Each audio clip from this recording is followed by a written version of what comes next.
Yeah, we're going to start things a little different this time around. Shocking, since Jill said I was driving this bus. Jason's always the driver.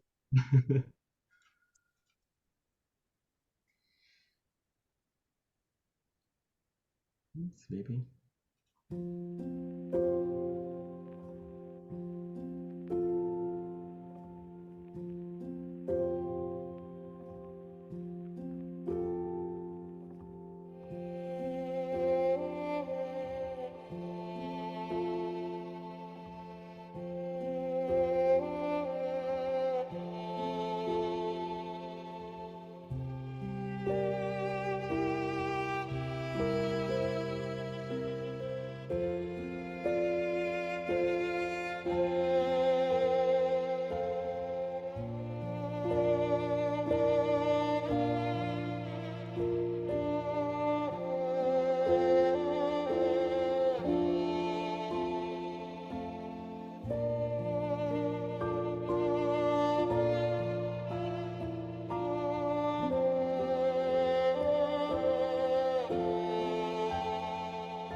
So friends, welcome to our 164th online gathering for faith leaders across the country.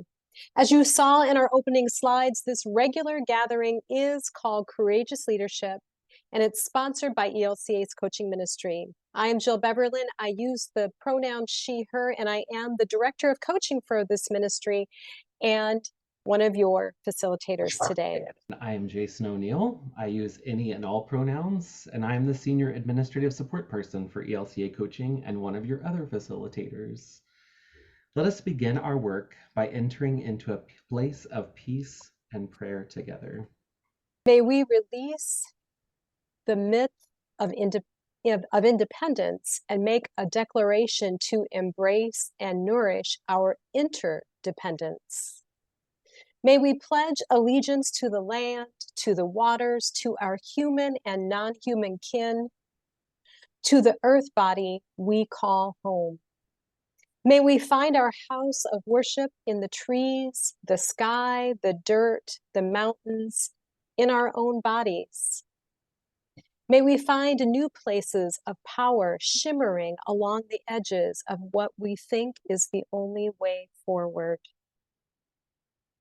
May we love each other and honor life more than we love guns, oil, money, power, control, or the written word of hungry ghosts. May we midwife systems of harm to die with grace and compost them into new ways of caring for each other. May we honor our grief, make space for deep rest, find pleasure in our pursuit for justice, and ignite transformation with our holy rage. You're muted, my friend. I sounded really good. As we continue, please know we are aiming to create a safer and braver space in these gatherings for you to bring the truth of who you are and how you are doing. These conversations are meant to be an intentional step to live more fully into God's dream for us as the body of Christ. We felt led to share a number of short reflections today before we go into breakout rooms. So as we move together through our gathering, we invite you to comment in the chat as words and silence speak to you. A reading from Isaiah, the 61st chapter. The Spirit of the Lord God is upon me. God has sent me to bring good news to the oppressed, to bind up the brokenhearted, to proclaim liberty to the captives and release to the prisoners. A word from author Victoria Erickson. Transformation isn't sweet and bright. It's a dark and murky, painful pushing, an unraveling of the untruths you've carried in your body, a practice in facing your own created demons, a complete uprooting before becoming.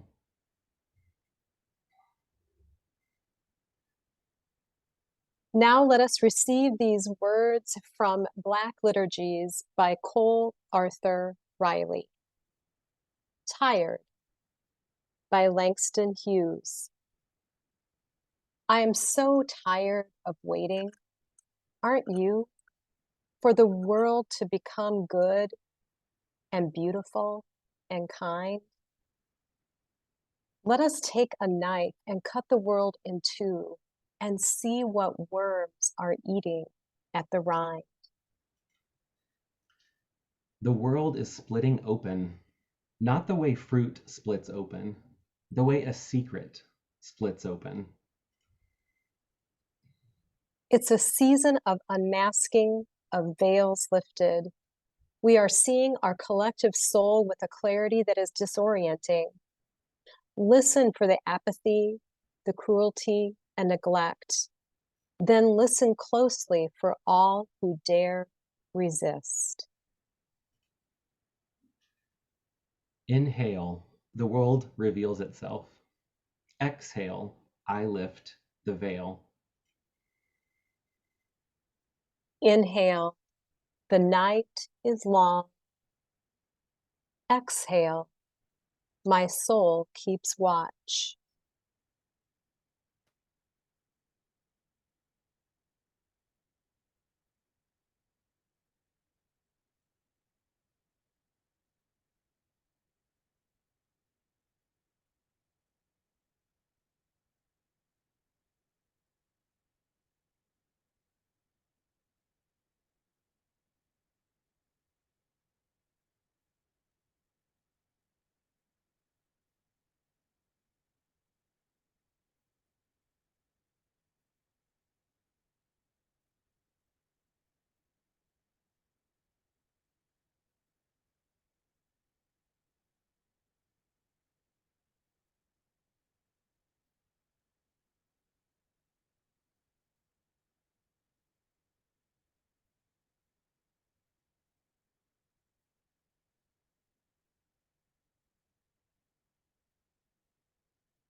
As we join back together, an excerpt from A Tale of Two Cities by Charles Dickens.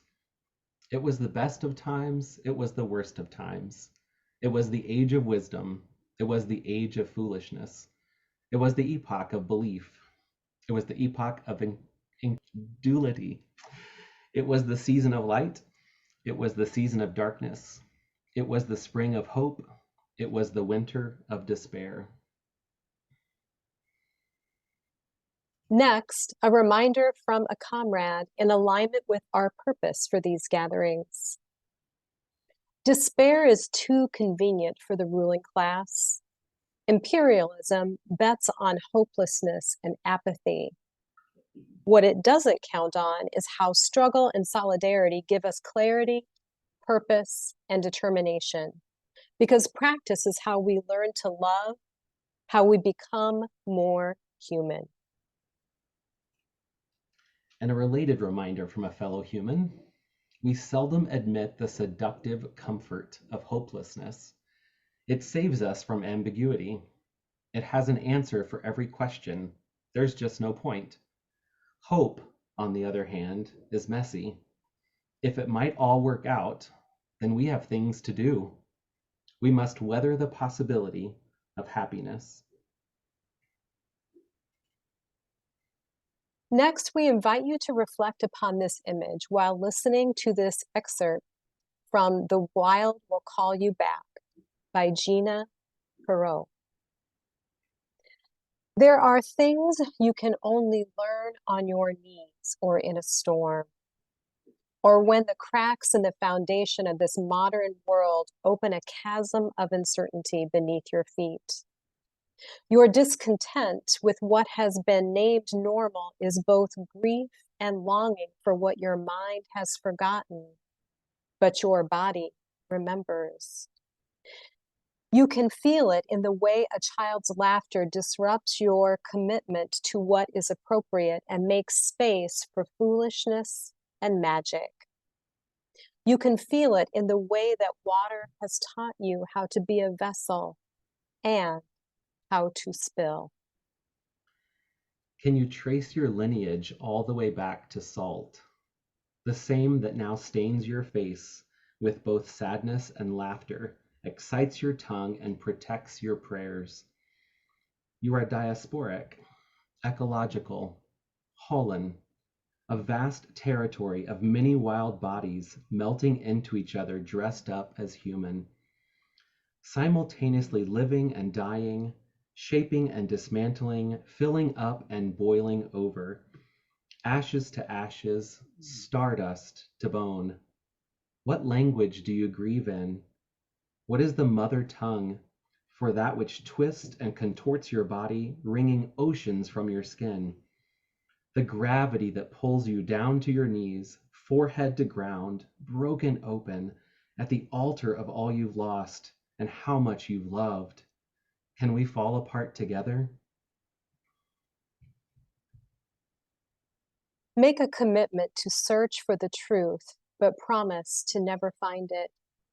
Let myths and stories be the cartograph for what is both primordial and brand new, because the present moment is promiscuous like that.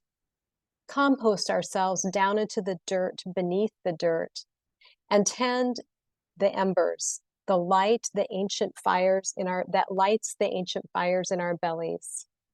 When the fault lines open and your mind is grasping and you don't know where to go from here. Prostrate, trade rapture for rupture. Let yourself spill and descend.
As we join together once again, another reflection from Black liturgies.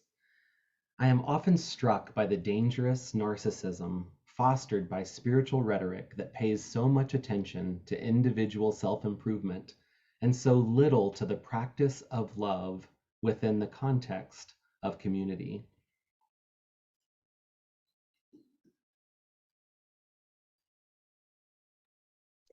If your spirituality is a self-improvement plan, emptied of collective care and advocacy for the oppressed, you can rightfully be suspicious of it. We don't get free alone. Inhale, I am not an island. Exhale, we get free together. Inhale, our calling is collective. Exhale, we resist isolation.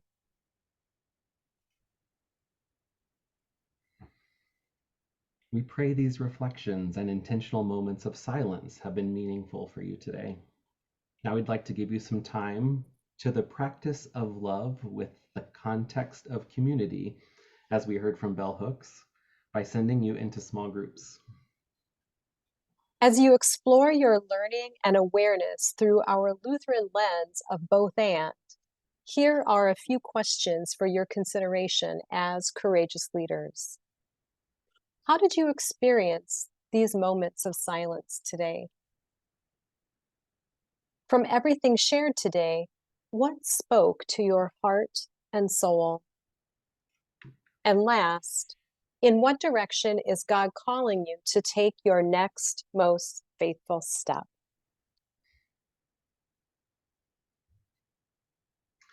I've put these questions in the chat and will also broadcast them into the breakout rooms. Blessings on your discussions. We'll bring you back about 10 or 15 minutes before the top of the hour for some sharing time and a special send-off with a few special guests. Okay, welcome back to the space, friends. So as always, we ask you that keeping the confidence of your small group colleagues, what themes did you notice bubbling up? What next most faithful steps were you willing to name? And again, only if you feel like sharing it in the wider space. This is a chance for group learning to happen.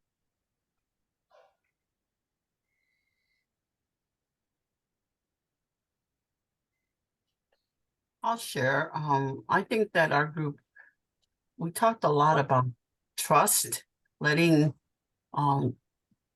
trust that God has provisions for the things that we're dealing with. Because sometimes as humans, we want to be in control. We want to be in control, and I'd rather let God be in control, because I don't want to be in control. It's too hard to be in control for me, I want God to do it, you know. And so I think we talk about trust and letting go and boundaries and things like that, and what makes us be able to get to a place where we can have peace and harmony and balance. So, you know, I don't know if I captured that. So if anybody wants to chime in, they could. But that's what I got from ours, and I really enjoyed today the meditation, because I came into this place all ravished and all like my brain was like. And so the meditation was so healing for me today. So thank you, thank you, thank you. That was awesome. So, so I feel great. Now I feel like I can move mountains now, you know, instead of being stuck. So thank you. That's so refreshing and wonderful to hear, Persida. And the fact that you started with trust, Jason, may I? Please. You were, and I was going to say something. Right. So it's a habit for Jason and I at the beginning of every Courageous Leadership, when we're meeting with our guest speakers, we ask them, what word or mantra can we hold for you while you're presenting today? And because we were the presenters today, we asked that of each other. And ironically, get ready for this, Persida, the word that we both named was trust. And for you to be the first one to unmute and share and to say the very same word, we're like, well, hello, Holy Spirit, you're in the space. That's the Holy Spirit. It always does that. Right? He's You awesome. you can't make this up. You just can't make this up. Yeah. And Persida, I was really, my heart was smiling at the end. You said, I feel so great. I feel like I can do anything. And I thought, don't go on to say I can be in charge again. I feel so good. I could take all that control back, right? No, not that way. Not No, that way. I'm teasing, Persida, for sure, for sure. So friends, what else bubbled up in your conversations today?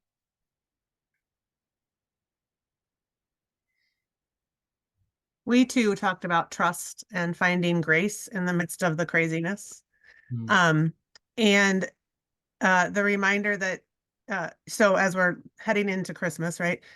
The reminder that Jesus came into the messiness, Jesus continues to come into the messiness, and Jesus will come again into messiness, because that's a guarantee. And so with all of us are carrying all four of us in our group, we're carrying some pretty heavy burdens right now, for beyond just getting ready for this weekend. And so to have that trust in God, and to trust that Jesus is going to show up in the midst of all of the messiness that we're facing, regardless of what that is, was big.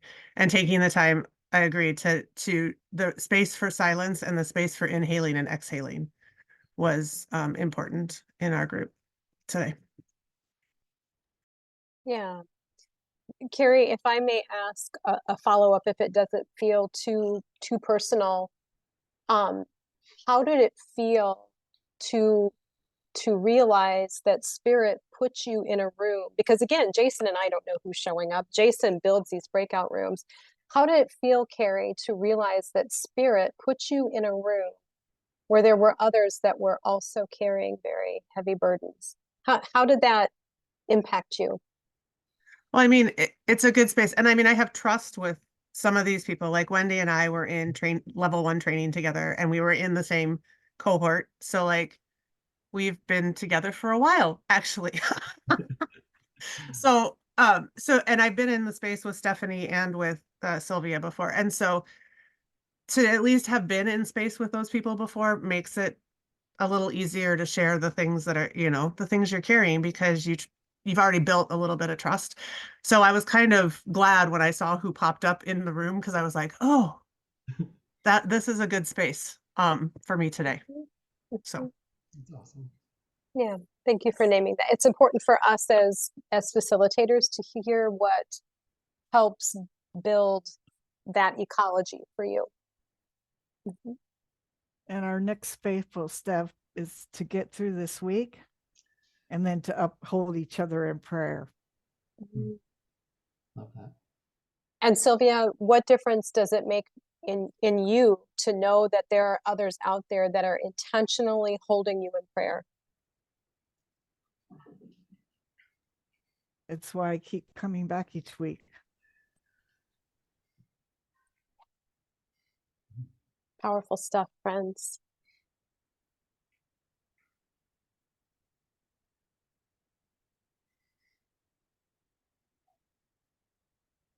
What else?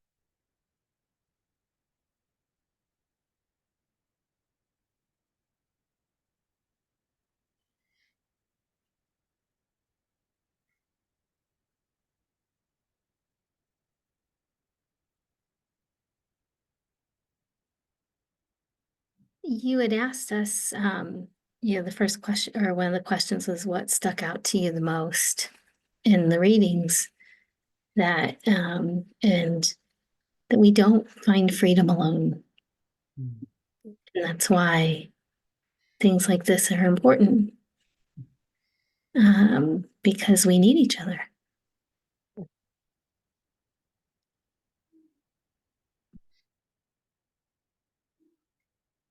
Jason and I were just talking about how isolation is used against us, and that if we recognize that either we or someone that we care about is in a position of being consistently isolated, that's one of the faithful steps we can take, is encouragement to get unisolated, whatever that takes. What does that look like? Mm-hmm. Thank you, Melissa.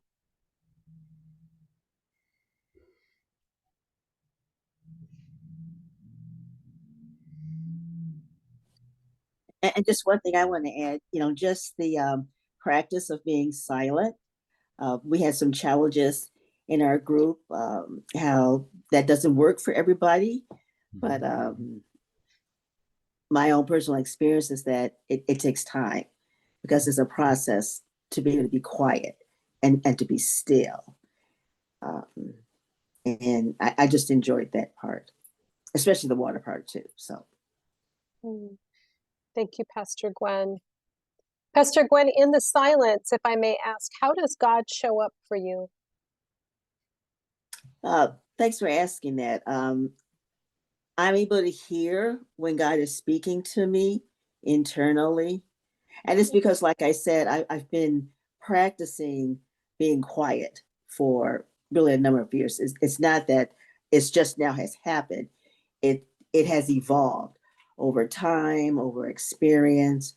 And so I know distinctively when it's God's voice and my own thoughts. So that's how it has really helped me to listen with my spiritual ear and not just with my own kind of emotions and thoughts.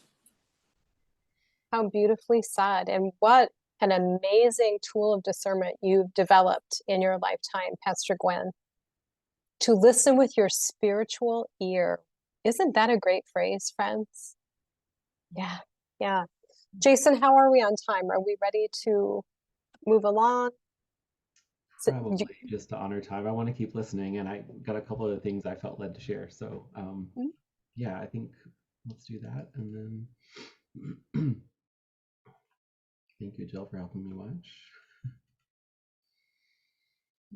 So as we prepare to depart from this space, another image for your reflection while we share a gentle reminder from John Rodell. The wounds in our hearts seem to ache a little deeper during the holidays. Don't feel like you need to cover your wounded heart in wrapping paper this Christmas. You don't have to tie the corners of your lips with garland to force a smile. You don't have to keep whistling Silent Night to keep people from noticing your bottom lip is trembling. You don't have to blame an allergy to nutmeg for why you are walking around with tears in your eyes. For this Christmas, give yourself permission to feel whatever you need to. Last night, I was visited by the ghost of Yuletide heartbreak. She told me this: it's okay to not be okay on Christmas. It's okay to be melancholy under the mistletoe. It's okay to come apart while they are caroling. It's okay to trace your scars with your fingers while others are humming Holy Night. It's okay to miss the presence of your beloved amid the sound of opening presents. It's okay, my love, to hurt during the holidays. Don't stuff your stockings with your suffering. Don't hide your healing during the holidays. Give yourself the gift of being authentic to yourself. It's okay to not be okay during Christmas. It's okay to let the broken pieces inside of you be the only jingle bells you hear. Because, my love, because it means you are still fighting to stay alive. And I can't think of anything more to celebrate than that. So we'd like to say thank you for being with us today as we continue to practice truth-telling and love, as well as messy and grace-filled humanness in community together. Avengers assemble. Jarvis, drop my needle.